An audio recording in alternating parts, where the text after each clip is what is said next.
Ladies and gentlemen, tripa UFIC panga pachiitwa of course isusu tinenge tichishandisa nematema akafanana na prophetic cup clash or what, but pane kuedzwa kwemweya kwanga kuchiitwa, saka zvapera izvezvi momwe mamune mabinocular and many other items. So panapa tine one of the participants this challenge and tichawabvunza kuziita kuti munoitwa nemukoma.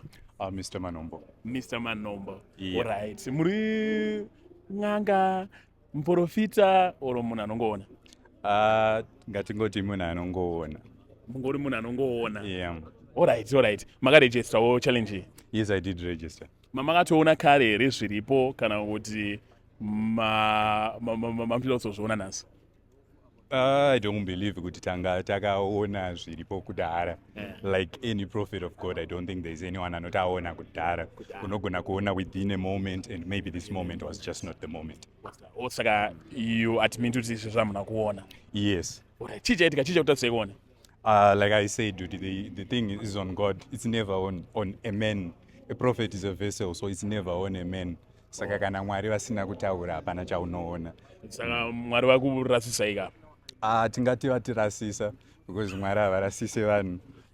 Vanenge vaine zvikonzero zvavo which might go beyond zvakuziya kwedu isusu sevanhu. Alright. Yeah. But pane zvamatombonyora here. Yes, pane zvandanyora. Manyore chii? Ndanyora 2 items, a pencil and Zig currency note. Yeah. Saka zvamanyora izvi mazviona kupi, mangogesa here, maita sei? Pane pamazviona. Bhodzi Mwari ndo wataura kuti Mwari anzi anoita sei? Anoonesa. Ndiye angakuonesa here?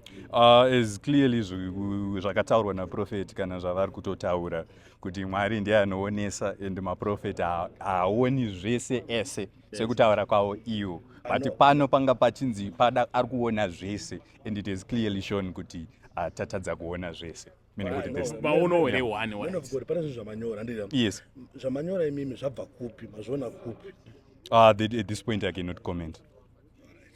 I cannot comment on that. Alright, then last question yangu ndiye kuti dai matora million, maplans enyanga akamira sei? My plans, most of it was going to charity, 10%, and